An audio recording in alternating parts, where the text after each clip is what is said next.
જય શ્રી કૃષ્ણ. કેમ છો બધા મજામાં ને? નારણભાઈ શિયાળ છે અને મુકેશભાઈ પ્રજાપતિ બે ભાઈઓ પૂછે છે કે બેન વરસાદ કેવોક છે, કાલે વરસાદ હતો કે નહીં? વરસાદ ભાઈ છેલ્લા 3 દિવસથી સાંટોય પડતો નથી અને આજની તારીખમાં તો આવું વાદળ છે અને તડકો છે. જો તડકાવાળું વાતાવરણ થઈ ગયું છે આજે. તો વરસાદ તો ઘણા ટાઈમથી છે જ નહીં એમ ગણવીને તોય હાલે. હરવડા જેવા તેવા આવતા ને એ હવે બંધ થઈ ગયા. તો તમારે બધાને વરસાદ કેવો છે ભાઈ?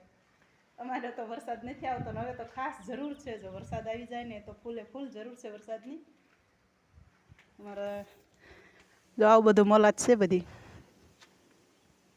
પવન આવી રીતે સરસ છે એટલે માણસો કામ કરતા હોય એને તકલીફ ઓછી થાય.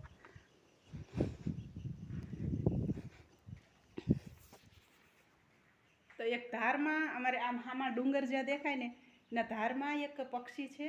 પથ્થર ઉપર બેઠું હોય ને એટલે ઉડે ને તઈ આપણે ખબર પડે પક્ષી ઉડ્યું એમ. ને સુધી તો આપણે એમ થાય પથ્થર જ છે. એવું જોરદારનું પક્ષી છે. તો હાલો તમને બતાવી દઈએ.